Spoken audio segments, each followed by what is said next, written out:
एक बार फिर से आप सभी का स्वागत है हमारे इस वीडियो सेशन में। प्रीवियस वीडियो में हमने इस चैप्टर को थोड़ा सा डिस्कस किया था, इसकी कुछ स्लाइडें देखी थी, तो आगे जो भी है उसको हम कंटिन्यू करते हैं। ये जो एग्जाम्पल थे ये हमने देख लिए थे। इसमें हम थे, ये जो दोनों बच्चे आपस में बात कर रहे होते हैं, स्कूल टीचर से या प्रिंसिपल से ये परमिशन मांगते हैं कि हम हमारी जो गवर्नमेंट हाई स्कूल है इसमें कुछ सेलिब्रेशन कर लें, कुछ रिलीजियस सेलिब्रेशन है वो हम कर लें, लेकिन टीचर के द्वारा मना कर दिया जाता है। क्यों मना किया जाता है, उन सब चीज़ों को हम समझते हैं।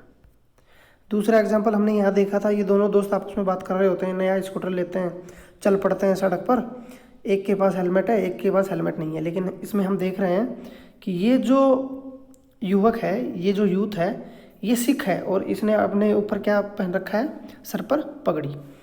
तो जब ये इसको बोलता है तो ये मना कर देता है कि मुझे पुलिस फाइन नहीं करेगी। तो क्यों नहीं करेगी, उसके पीछे क्या लीगल ग्राउंड है, वो सब चीज़ें हम देखते हैं। देखो अब इनको रिव्यू करते हैं, जिन दोनों एग्जाम्पल थे इनको हम रिव्यू करते हैं। देखो हमारी गवर्नमेंट की जो पॉलिसी है वो कैसी है, ट्रीटिंग ऑल रिलीजन इक्वली, यानी हमारा जो संविधान है वह गवर्नमेंट को इस बात की आज़ादी नहीं देता कि आप किसी भी पर्टिकुलर रिलीजन के साथ किसी प्रकार का कोई डिस्क्रिमिनेशन, किसी प्रकार का कोई भेदभाव करें।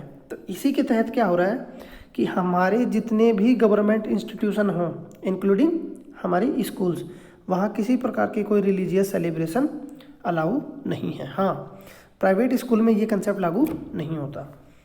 दूसरे केस की हम बात करें, परमजीत जो सिख यूथ हैं वो, उनको भी हमारे संविधान में राइट्स प्रोवाइड करवाए गए हैं। आर्टिकल 25 से आर्टिकल 28 हमारे संविधान, मैंने आपको पहले भी बताया था कि हमारे संविधान के पार्ट 3 में आर्टिकल 12 से 35 तक क्या है, फंडामेंटल राइट। तो उसी में कितने प्रकार के राइट मैंने आपको पढ़ाए थे। तो जो रिलीजियस या रिलीजन्स की फ्रीडम से रिलेटेड आर्टिकल है वो है 25 से 28। इसके अलावा आर्टिकल 14-15 में भी रिलीजन के बारे में लिखा है। तो इसी का उदाहरण देते हुए या इसी ग्राउंड को वो उसके सामने रखते हैं कि हमें, यानी सिख धर्म में हमारे संविधान में क्या बात रखी गई है कि वो उनकी जो रिलीजियस प्रैक्टिस है वो उनको क्या कर सकते हैं, अलाउ करते हैं, वो उनको प्रैक्टिस कर सकते हैं, वो उनको एक्सरसाइज कर सकते हैं, वो उनको मान सकते हैं। तो गवर्नमेंट इसमें किसी भी प्रकार का कोई इंटरफेयर नहीं करेगी। तो इसमें यही बात थी। चलते हैं अगली स्लाइड। तो पिछले 2 एग्जाम्पल की मदद से हमने सीखा रिलीजन का मैटर, कि हम रिलीजन के आधार पर गवर्नमेंट किसी प्रकार का कोई डिस्क्रिमिनेशन नहीं कर सकती, किसी प्रकार का कोई इंटरफेयर नहीं कर सकती। दूसरा हमारे संविधान में एक पॉइंट है, abolition of untouchability. Abolition of untouchability ये डील करता है हमारे आर्टिकल 17 है। क्या आर्टिकल 17 की क्या ज़रूरत हुई, हमारे संविधान निर्माताओं का या हमारी सोसाइटी में क्या था, पहले ये मानना था, हमारे जो संविधान निर्माता थे उनका मानना था कि हमारी जो एंशियंट जो सोसाइटी है इसमें कुछ सो कॉल्ड अपर कास्ट जो है वो लोअर कास्ट को क्या करती थी, सबऑर्डिनेट की तरह यूज करती थी। उनको क्या करती थी, उनको सबऑर्डिनेट की तरह रखती थी और उनका क्या करती थी, एक्सप्लॉयटेशन। तो आगे फर्दर, जब पहले तो क्या था, मोनार्की था, यानी एक राजा का शासन था, उसके बाद में अंग्रेज आए तो राइट्स को इतने तवज्जो नहीं दिया जाता था। लेकिन जब सिटीजन्स के लिए क्या बन गया, संविधान, तो संविधान इस बात की गारंटी देता है कि किसी भी व्यक्ति के साथ किसी प्रकार का कोई डिस्क्रिमिनेशन नहीं होना चाहिए। तो इसीलिए हमारे संविधान निर्माताओं ने आर्टिकल 17 में रखा है कि जो अनटचेबिलिटी है वो पूरी तरह क्या है, हमारे यहाँ बैन है, उसको पूरी तरह से बैन किया गया है। तो इसमें ये आपको पता होना चाहिए था, पढ़ ले। इसको हम पढ़ेंगे तो देखो, इसको ये जो हाईलाइट कर रखा है इसको पढ़ लो। In order to end a social practice that is believes discriminates and excludes and that violate the fundamental rights of lower caste. तो ये मैंने आपको सबको बता दिया कि अपर कास्ट के द्वारा कुछ जो लोअर कास्ट थी उनके राइट्स को वॉयलेट किया जाता था, उनको उनके साथ डिस्क्रिमिनेशन किया जाता था, उनको एक्सक्लूड किया जाता था। तो वो सब प्रैक्टिस आगे ना हो, इसीलिए अनटचेबिलिटी को क्या किया था, टोटली बैन किया गया था। तो ये इसमें समझना था। चल, अब ये एक नई स्लाइड है, इसमें बताया गया कि इंडियन जो सेक्युलरिज्म है वो किस तरह से अलग कंट्रियों से, मतलब दूसरी कंट्रियों से कैसे वो अलग है, तो इसके बारे में थोड़ा सा हमें पता होना चाहिए। तो इसमें कुछ कंपेयर किया गया, किस किस का, इंडिया और यूएसए के सेक्युलरिज्म का, इंडिया और यूके के सेक्युलरिज्म का, और इंडिया और फ्रांस के सेक्युलरिज्म का। तो मैं तीनों के बारे में आपको थोड़ा थोड़ा बता देता हूँ। सबसे पहले हम यूएस की बात करेंगे। तो यूएस का संविधान जब बना, यूएस का संविधान बना था 1787 में, है ना, 1786 और 87 में। हाँ, 87 में जब बनकर तैयार हुआ तो उस समय ये प्रोविज़न रखा गया था कि यूएस की जो गवर्नमेंट है वो पब्लिक मैटर में या रिलीजियस मैटर में किसी प्रकार का कोई इंटरफेयर नहीं करेगी, यानी सभी को अपना अपना रिलीजन मानने की पूरी छूट होगी। तो वहाँ कंप्लीट सेपरेशन है। मतलब जैसे हमारी कंट्री की हम बात करें, हम कंपेयर कर रहे हैं ना, तो हमारी कंट्री की यदि हम बात करें तो हमारा जो इसका सेक्युलरिज्म का जो कंसेप्ट है वो है पॉजिटिव। वो कैसा है, पॉजिटिव। और वेस्टर्न कंट्री का है वो कैसा है, नेगेटिव। नेगेटिव और पॉजिटिव कैसे है मैं बताता हूँ। हमारा संविधान इस बात की आज़ादी देता है गवर्नमेंट को कि यदि एक पर्टिकुलर रिलीजन के लोग दूसरे पर्टिकुलर रिलीजन के लोगों को एक्सप्लॉइट करते हैं, किसी प्रकार के इंटरफेयर करते हैं, तो सरकार इसमें इंटरवीन करेगी। लेकिन तो ये पॉजिटिव कंसेप्ट हो गया। क्यों?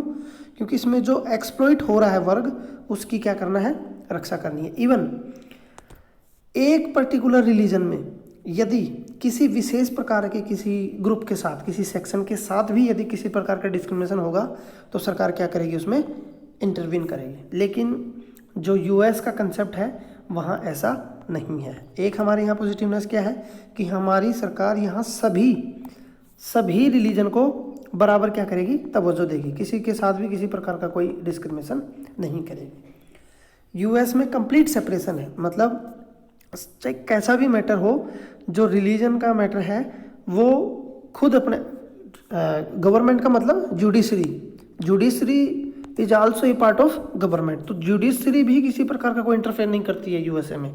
हमारे यहाँ जुडिशरी क्या करती है, इंटरफेयर करती है यदि धर्म के नाम पर किसी के साथ कोई प्रकार का डिस्क्रिमिनेशन या भेदभाव होता है। तो यूएसए में ऐसा नहीं है। तो ये मैंने यूएसए का समझाया। अब हम बात करते हैं यूके की। यूके और इंडिया, इसमें क्या है, इंडिया की आप यूके की बात करें तो यूके में बोला तो ये गया है कि सेपरेशन होगा कंप्लीटली, लेकिन सेपरेशन वहाँ है नहीं। ये क्या करते हैं, यूके की जो गवर्नमेंट है वो पर्टिकुलर जो क्रिश्चियन लोग हैं उनकी जो सोसाइटी होती है उनको विशेष प्रकार के डोनेशन देना, उनको विशेष प्रकार की प्रिविलेज देना, ये सब वहाँ की जाती है। हमारे यहाँ ऐसा नहीं है। हमारे यहाँ यदि किसी को प्रमोट करना है तो बराबर सभी रिलीजन को प्रमोट किया जाता है। जैसे हिंदू धर्म से रिलेटेड यदि अमरनाथ की यात्रा होगी तो गवर्नमेंट क्या करेगी, उसमें ऐड देगी। मुस्लिम धर्म की यदि आप बात करो तो लोग हज पे जाएंगे तो भी सरकार उसमें क्या देगी, सब्सिडी देगी, ऐड देगी। तो सरकार का यहाँ पॉजिटिव रुख होता है। लेकिन यहाँ देखो एक पर्टिकुलर रिलीजन को फॉलो किया जाता है। तीसरा है फ्रांस का कंसेप्ट। फ्रांस का बिल्कुल कंसेप्ट अलग है। फ्रांस का तो स्पेशली वो है, फ्रांस वाले क्या बोलते हैं कि जो रिलीजन है वो आदमी का पर्सनल मैटर है, उसको पब्लिक डोमेन में या पब्लिक प्लेसेस में किसी प्रकार से उसको रखना नहीं है, यानी पब्लिक प्लेसेस में उनको लेके नहीं आना है। तो ये फ्रांस का कंसेप्ट है। फ्रांस में बिल्कुल भी उसको अलग रखा गया। जैसे वहाँ एक ऑर्डिनेंस भी आया था, उसके बारे में देखते हैं हम आगे। देखो ये रहा, फ्रांस ने 2004 फरवरी में एक लॉ बनाया। उसमें उन्होंने टोटली बैन किया किसको, स्टूडेंट को वियरिंग करनी, यानी स्टूडेंट कुछ भी नहीं पहनेंगे। ऐसे भी कोई कॉन्स्पिकस जो रिलीजियस और पॉलिटिकल साइन, जो सिंबल्स हैं जो किसी पर्टिकुलर रिलीजन को शो करते हैं। जैसे उन्होंने मना कर दिया कि क्रिश्चियन लोग जो हैं वो किसी प्रकार का क्रॉस नहीं पहनेंगे, सिख लोग जो है वो किसी प्रकार की पगड़ी नहीं पहनेंगे, मुस्लिम लोग जो बुर्का पहनती थी उन सब के बैन लगा दिया कि ये सब आप घर में रखो, आप बिल्कुल बाहर में क्या करेंगे, इस प्रकार की सारी चीज़ों का विरोध किया उन्होंने और इन सब चीज़ों को टोटली बैन किया। अब इसके पीछे कुछ हिस्टोरिकल रीजन भी है, वो थोड़ा सा हम डिस्कस कर लेते हैं। फ्रांस जब कॉलोनियल एरा में था, फ्रांस क्या एक पावरफुल कंट्री था, तो यूके के हम जैसे कॉलोनी थे उसी प्रकार फ्रांस ने भी यूरोपियन कंट्री में कुछ यूरोपियन कॉन्टिनेंट में कुछ देशों को क्या बना रखा था, कॉलोनी बना रखा था। उनमें जैसे अल्जीरिया, अभी मैप पे देख लेंगे, ट्यूनीसिया, मोरक्को, 1960s की बात है। तो ये सारे कंट्री यदि आप देखेंगे तो ये सारे क्या थे, मुस्लिम कंट्री। तो जब फ्रांस का इन पर राज था तो यहाँ से लोगों को क्या करता था, वो लेके आता था गुलाम बनाकर अपने देश में, और लेबर वर्क जो थे वो सारा काम इनसे करवाता था। अब धीरे धीरे हुआ क्या कि फ्रांस ने इतने तगड़े वो कर दिए, कानून बना दिए कि किसी प्रकार का कोई बुर्का नहीं पहनेगा, किसी प्रकार कोई पगड़ी नहीं पहनेगा, किसी प्रकार का कोई क्रॉस, उस वो जो सिंबलिक है उनको भी आप यूज नहीं करेंगे। तो हुआ क्या, इससे फ्रांस में क्या हो गया, शॉर्टेज हो गई किसकी, मैन पावर की, क्योंकि लोग वहाँ फिर रहना पसंद नहीं करते थे, क्योंकि जितनी भी मुस्लिम कम्युनिटी की महिलाएं थी वो सब क्या पहनती थी, हैंडक्राफ्ट, यानी अपने हेडक्राफ्ट जो है अपने सर पर क्या लगाती थी, बुर्का। तो ये सब चीज़ें वहाँ ये सारे इश्यूज से रिलेटेड है। तो ये मैंने आपको समझाया पूरा फ्रांस का और आपका इंडिया का कंसेप्ट, यूके, यूएसए, ये सारे मैंने कंपेयर करके बताया। तो अब आपको ये सारा जो चीज़ें हैं ये क्लियर हुई होंगी। तो ये रहा आपका पूरा चैप्टर। तो आज के वीडियो में इतना ही है, बाकी अगले वीडियो में हाँ पहले इसमें हम देखेंगे एक चैप्टर सारे कंट्री जो जो डिस्कस किए हैं उनकी लोकेशन हम इसमें देख लेते हैं मैप के जरिए। हाँ देखो, ये हम आ गए मैप पर। तो सबसे पहले हमने जिन जिन कंट्रियों के साथ हमारे सेक्युलरिज्म का कंसेप्ट जो है वो जो कंपेयर किया है उसको देख लो। सबसे पहले हमने किया यूनाइटेड किंगडम, ये आपका फ्रांस का पड़ोसी देश देखो जर्मनी, और इधर स्पेन, हो गया इतना। फिर इसके बाद में हमने किया यूएसए, तो ये रहा आपका यूएसए का है नॉर्थ अमेरिकन कॉन्टिनेंट में, इसके नॉर्थ में आपका कनाडा, साउथ में आपका मैक्सिको, ये आपका नॉर्थ अटलांटिक ओशन, ये पैसिफिक ओशन। तो ये सब चीज़ें आपने कर रखी हैं। चलो अब अफ्रीकन कॉन्टिनेंट की कुछ कंट्री देख लेते हैं, चलते हैं अफ्रीका में। देखो ये रहा अफ्रीका। मैंने आपको कौन कौन से कंट्री बताए, आपको मैंने बताया मोरक्को बताया, ट्यूनीसिया बताया, अल्जीरिया बताया। तो ये सारे कंट्री जो हैं ये याद रखो आप, है ना। वेस्टर्न सहारा, लीबिया, यहाँ आपका सहारा डेजर्ट है। सहारा डेजर्ट में ये देखो माली, नाइजर, चाड, ये सारे कंट्री, इजिप्ट, ये सारे कंट्री इसमें हैं। और भी कंट्री देख लो, हाँ ये देख लो नाइजर, चाड, सूडान 2 भागों में बट गया 2014 में, एक साउथ सूडान, एक सूडान। तो ये आज के मैप में इतना ही।